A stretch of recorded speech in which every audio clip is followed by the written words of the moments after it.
예, 오늘 말씀은 어떻게 보면 그렇게 어려운 내용은 아닙니다. 내용 간단하고 또 분량도 그렇게 많지는 않습니다. 그러나 내용이 말하고 있는 바가 무엇인지를 좀 정확하게 이야기해 볼 필요가 있을 것 같습니다. 왜냐하면 오늘 본문의 말씀이 좀 우리에게 헷갈리기 때문에 그렇죠. 그러니까 우리 바울의 그 서신서들은 굉장히 이게 논리적인 그 전개를 좋아하는 사람들에게는 좀 이해하기 쉬운 서신서이기도 하죠. 그냥 우리가 그 고린도 전서를 이제까지 여러분이 이런 그 뭐랄까요 전체적 관점에서 좀 이해를 못했던 분들은 이렇게 바울의 그 편지가 시작부터 시작해서 대부분의 내용들이 바울의 그 일관된 그 논리 속에 전개되고 있구나라고 하는 것들을 이렇게 보시기 아마 되었을 것 같습니다. 뭐 1장부터 한번 쭉 생각해 보시면 그렇지 않습니까? 고린도 교회 안에 문제가 있었어요. 그러나 바울은 먼저 그들이 가지고 있었던 은사에 대한 감사를 먼저 했죠. 그리고 나서 그들이 지혜를 숭상하는 것에 대해서 고린도 교회가 그런 그 지역이었잖아요. 지식이 충만했고 가지고 있는 그런 재능들이 탁월했던 교회였습니다. 그러나 그 결과로 교회 안에 여러 분파들이 존재했습니다. 그래서 바울이 그럴 수 없다는 것들을 지혜가 어떤 의미가 있고 그 분파가 나눴다는 것이 어떤 의미가 있는 것들에 대해서 쭉 이야기를 했습니다. 그러다가 이제 바울에게 직접 편지했던 그 고린도전서가 오기 전에 있었던 편지 내용들을 가지고 지금 이야기를 하죠. 그래서 거기에서 언급되었던 성적인 특별히 근친상간에 대한 이야기라든가 법적인 소송에 대한 이야기라든가 특별히 이제 또 우상의 재물을 먹는 것은 어떻게 해야 되는지에 대한 이야기들을 쭉 하고 있습니다. 그래서 바울 자신의 예를 이야기도 했고 또 구약에 있었던 백성들의 이야기도 했습니다. 그런 것들이 지금까지 해왔던 이야기들이에요. 거기에 이제 오늘 첨언을 하는 거죠. 우상 숭배를 피해야 할 이유에 대해서. 근데 분명히 바울이 이야기했을 때 우상은 아무것도 아니고 우상에 드려진 재물을 먹는 것도 아무것도 아니라고 했는데 오늘 논리가 조금 안 맞는 것 같은 느낌이 들 수 있습니다. 왜냐하면 우상의 재물 먹는 것을 피하라는 이야기를 하거든요. 근데 이것도 그렇게 어려운 논리는 아닙니다. 왜냐하면 바울의 의도가 무엇인가를 이해하면 오늘 본문의 의미가 무엇인지 해석이 될 거라고 생각합니다. 자, 그러면 본문 안으로 한번 들어가 보도록 하겠습니다. 14절 같이 읽어보겠습니다. 시작. 그러므로 나의 사랑하는 여러분, 우상 숭배를 멀리 하십시오. 바울은 지금 이야기하는 14절에서 우상 숭배를 피하라는 거예요. 우상의 재물 문제와 우상 숭배와 그럼 어떤 연관성이 있다는 것을 바울은 전제로 해서 이야기를 하는 거거든요. 특별히 이스라엘 백성들이 우상 숭배함으로 멸망했던 것을 예로 들었었잖아요. 7절에. 7절에 보시면 그렇죠. 그들 가운데 얼마는 우상을 숭배했습니다. 성경에 기록하기를 백성들이 앉아서 먹고 마셨으며 일어서서 춤을 추었다 하였습니다. 여러분은 그들과 같이 우상 숭배자가 되어서는 안 됩니다. 이렇게 이야기했잖아요. 7절에 바울은 그런 우상 숭배자가 되어서는 안 된다. 그리고 바울은 이제 고린도 교회의 그 예를 직접 인용해서 우상 숭배를 피하라고 가르칩니다. 본문은 바울이 사랑하는 자들에게 주는 권면이죠. 그래서 13절에 14절에 나의 사랑하는 여러분 이렇게 이야기하고 있는 것이죠.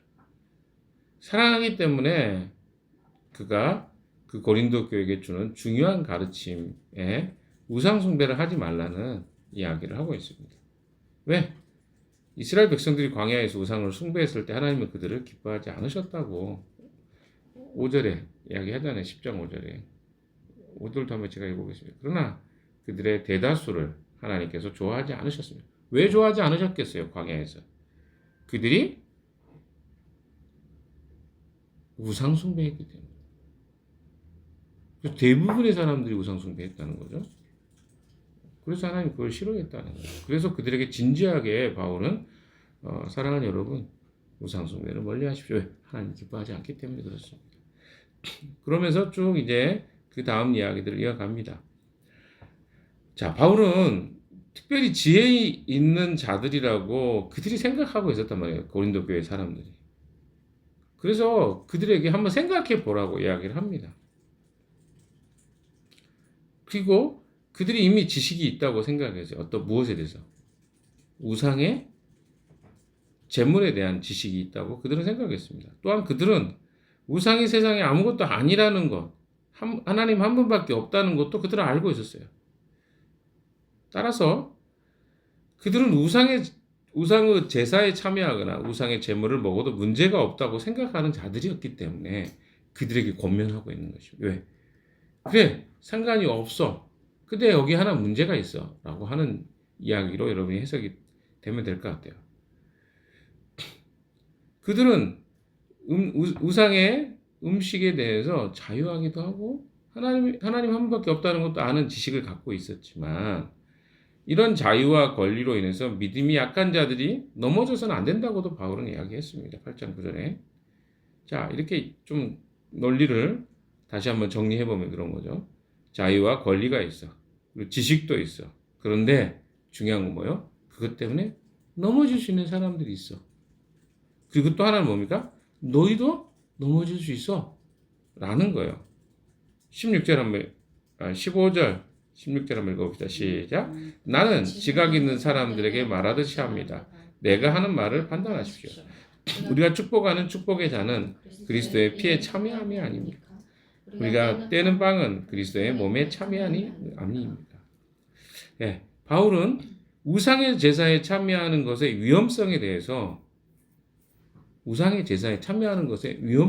경고하기 위해서 뭘 가져오냐면 예수 그리스도가 하셨던 만찬의 성격에 대해서 먼저 언급하고 있습니다. 예수님이 하셨던 성찬과 만찬의 의미가 뭔가를 지금 언급하고 있는 거예요. 그래서 고린도 성도들은요, 예수 그리스도의 만찬에 참여했으므로 그들은 만찬에 아주 익숙했던 사람들입니다. 그리고 의미를 잘 알고 있었어요. 이것 때문에 바울은 16절에 이야기하는 것처럼 우리가 축복하는 축복의 잔은 그리스도의 피에 참여함이 아닙니까? 이렇게 이야기하죠. 여기서 말하는 축복의 잔은요, 예수 그리스도의 피에 참여하는 것이고, 떡을 떼는 것은요, 그리스도의 몸에 참여함이 아니냐? 이렇게 이야기하는 거죠. 이게 무슨 말입니까? 그러니까 성찬은 그리스도의 피와 그리스도의 몸에 참여하는 의식이라는 거예요.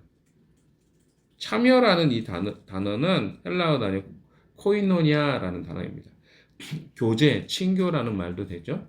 참여한다. 그래서 성찬은 그리스도와의 친밀한 교제와 연합을 의미합니다. 우리 성찬이가 있는데 성찬이가 자기 이름의 의미가 뭔지를 오늘 좀 가르쳐 주네요. 성찬이의 의미는 그리스도와의 친밀한 교제와 연합을 의미합니다. 이름대로 살았으면 좋겠네요. 아무튼 자, 고린도 성도들은 주님의 만찬을 통해서요, 그리스도와 연합하고 그리스도께서 피 흘리시고 찢기심으로 이루신 구원의 혜택에 동참하는 시간이 바로 어떤 시간이에요? 성찬, 만찬에 참여하는 시간이었습니다. 그러니까 그 떡을 먹고 그 의식에 참여한다는 게 그리스도와 연합되고 그리스도의 고난에 함께 참여하는 거였어요. 이게 바로 연합의 의미였습니다. 17절 한번 읽어볼까요? 17절 시작. 빵이 하나이므로 우리가 여럿일지라도 한 몸입니다. 그것은 우리가 모두 그 한 덩어리 빵을 함께 나눠 먹기.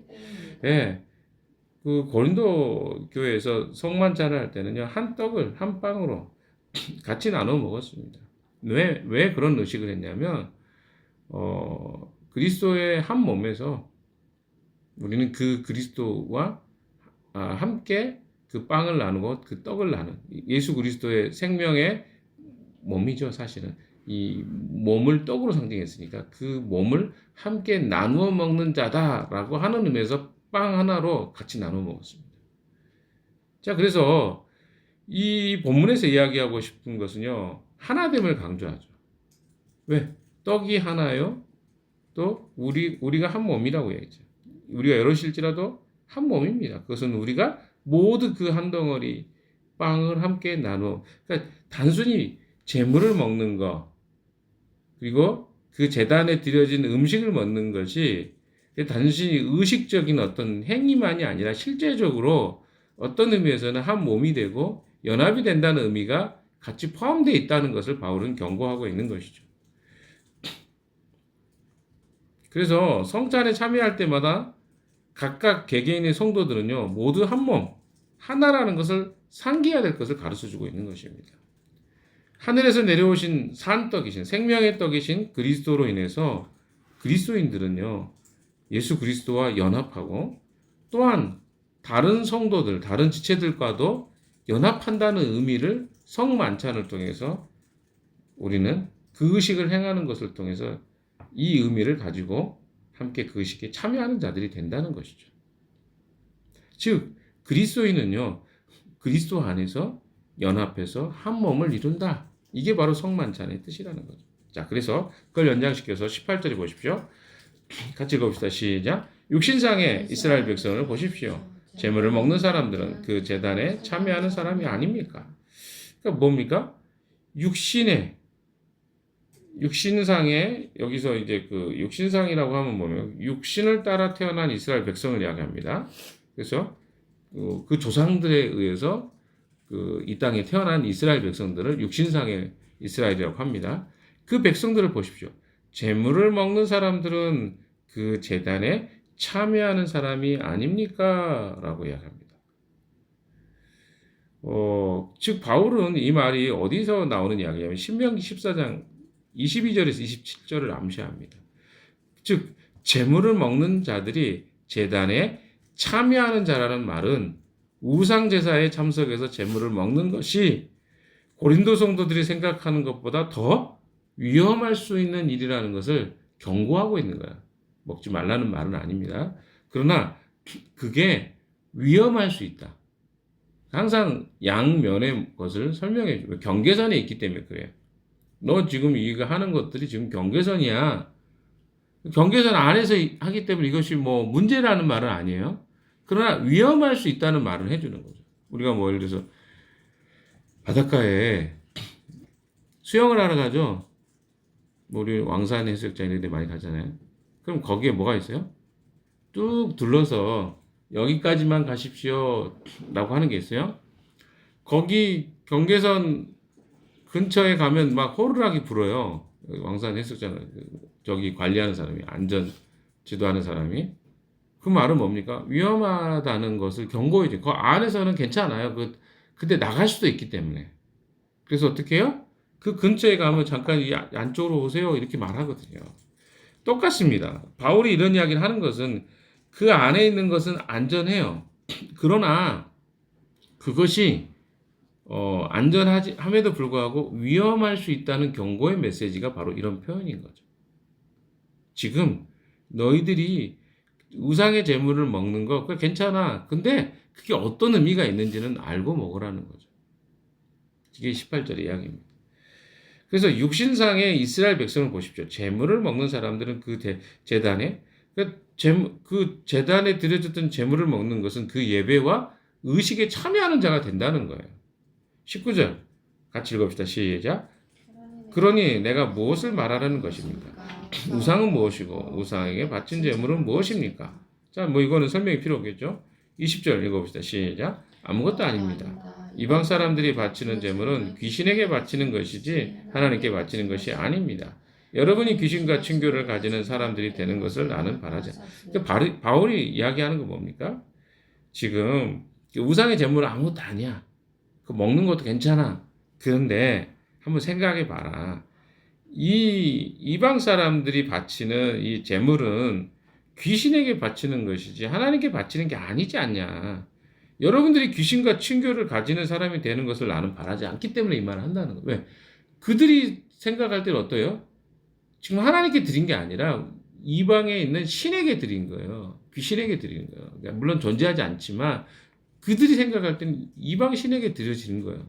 근데 거기에 그 음식을 먹는 것이 그들이 생각할 때는 이방의 신과 연합하고 결합되는 의미를 가지고 그 의식을 참여한다는 거예요. 이방 사람들. 실제적인 것은 아니겠지만. 그래서 21절 또 읽어봅시다. 시작. 여러분은 주님의 잔을 마시고 아울러 귀신의 잔을 마실 수 없습니다. 여러분은 주님의 식탁에 참여하고 아울러 귀신들의 식탁에 참여할 수 없습니다. 이 이야기를 하는 이유가 무엇인지를 바울은 명확히 하고 있습니다. 이방 종교와 문화, 우상 숭배가 어떻게 보면 그들이 생각할 때는 귀신 세력에 어떻게 보면 참여하는 것이 되는 거죠. 그리고 사람들에게 파괴적 영향력을 끼칩니다.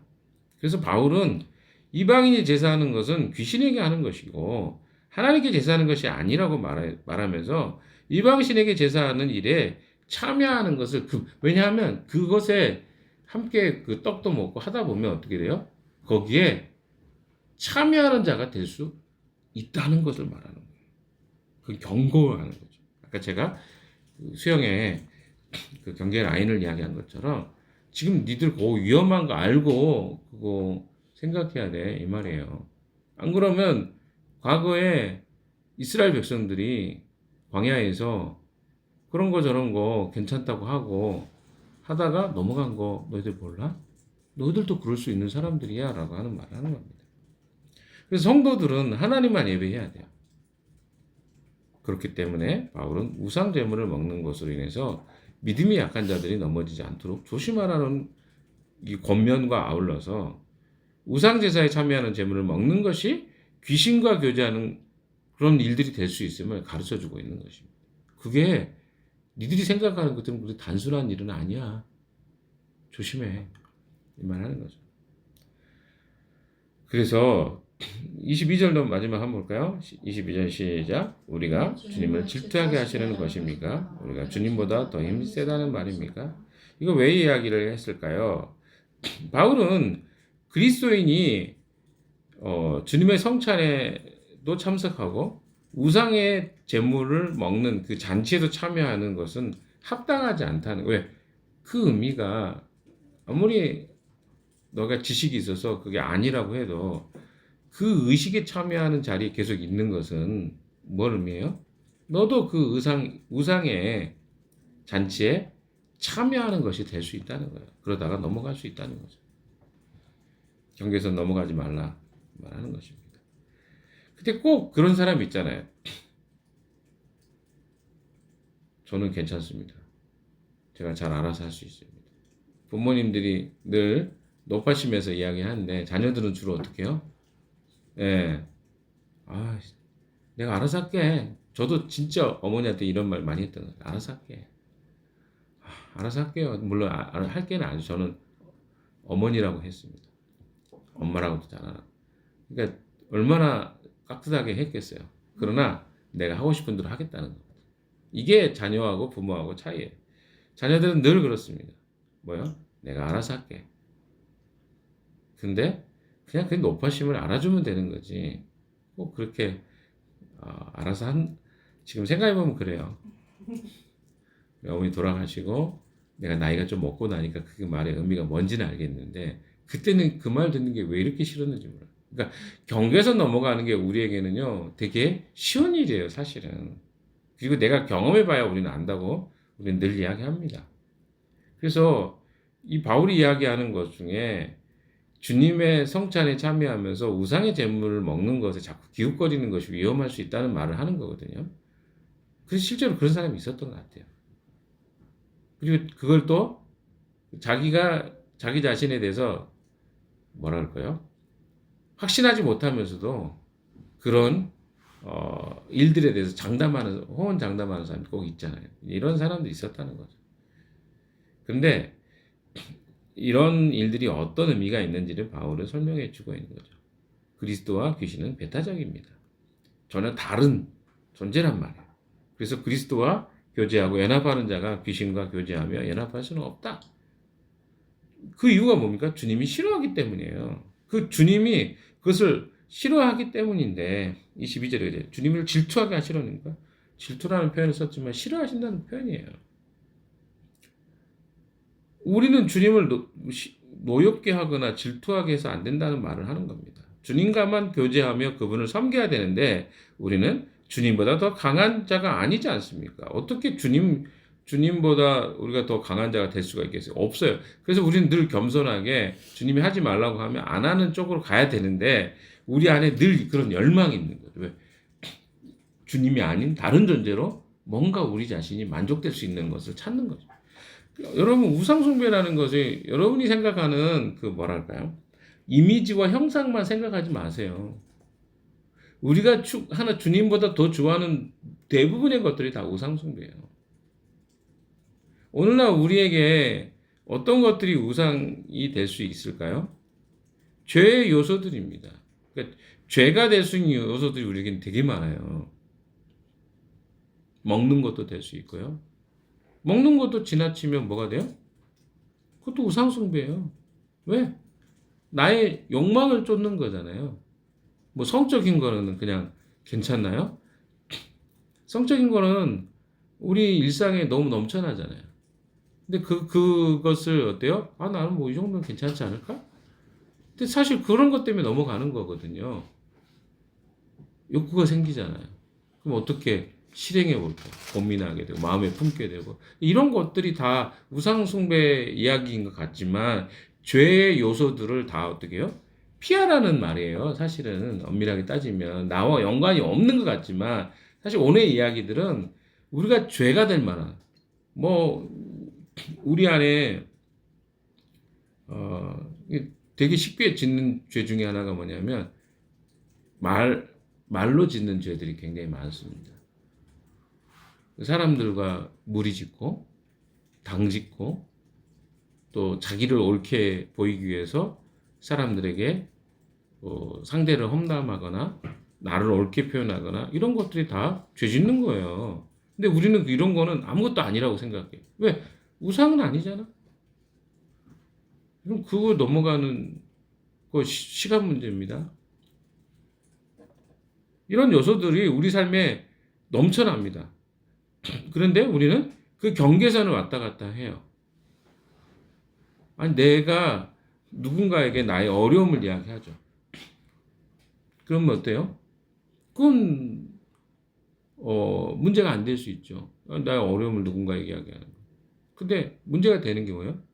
그러면서 누군가의 험담을 하는 것 같은 느낌이 되면 이게 굉장히 경계선이에요. 뭐, 이 사람이 하고 싶은 말이 정말 힘들다는 말을 하는 건지, 아니면 다른 사람을 뒷담화하는 건지, 이거 알기가 어려운. 근데 이런 것들로 인해서 뭐가 생겨요? 공동체 분열이 생겨요. 어려움이 생기는 거예요. 근데 우리는 너무 이런 것들이 익숙하다 보니까 그 세상 사람 다 그렇게 하고 살거든요. 그래서 제가 여러 차례 이야기했지만 화장실 가는 게 두려울 정도로 내가 나가면 뒤에서 근데 여러분도 그렇게 하시렵니까? 그런 거 하지 말라는 거죠. 그 죄의 요소들이 우리에게 넘쳐나는데 그거 따라가다 보면 우리 안에도 세상과 똑같은 일들이 반복돼요. 누구 말을 옮길 필요도 누가 이랬대. 되게 재밌잖아요. 말을 옮기는 거. 이거 하지 말라는 거죠. 왜? 죄의 위험 요소들이 우리에게는 충분히 있습니다. 재밌다는 이유로 말이 옮겨지기도 하고 건강하지 않은 요소들이 되기도 하죠. 그리고 어떻습니까? 우리의 정신세계는 누구의 지배를 받습니까? 우리의 정신세계는요, 우리가 듣고 보고 좋아하는 것들에 의해서 영향을 받아요. 요즘에는 이제 유튜브가 굉장히 우리에게 영향을 많이 주죠. 그런 것도 우리도 모르게 경계선이 되는 것도 왔다 갔다 하잖아요. 우리의 클릭 한 번이 아니면 알고리즘에 의해서 우리가 그게 위험에 노출되게 이런 것들 우리는 너무나 많은 요소들, 죄의 요소들이 있어요. 근데 우리가 어때요?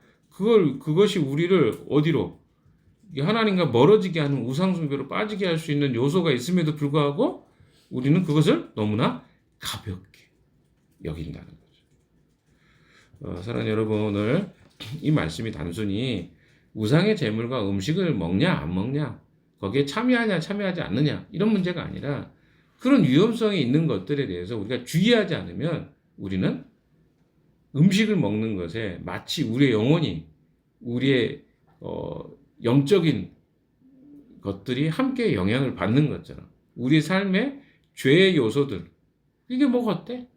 난 너무 이게 재밌는데 라고 하는 것들이 우리를 어디로 끌고 가고 있는지 기억하라는 거예요. 그래서 그런 요소들에게 넘어가지 말라는 거예요.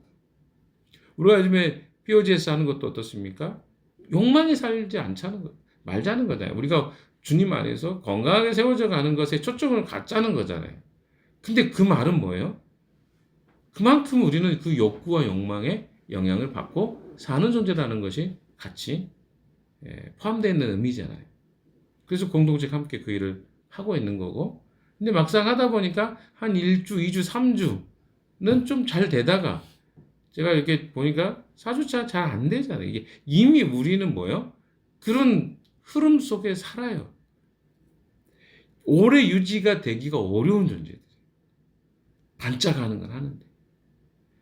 그래서 여러분, 그만큼 우리 주변에 유혹이 많습니다. 죄의 유혹이 많아요.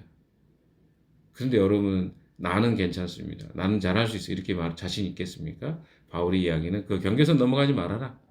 경고를 우리에게 하고 있습니다. 오늘 하루를 통해서 여러분의 삶 가운데 이 경계선이 되는 지역들 넘어가지 않고 또 주님과의 관계와 교제를 더 유지하는 그런 하루의 삶이 되시기를 주님의 이름으로 축원합니다. 기도하겠습니다.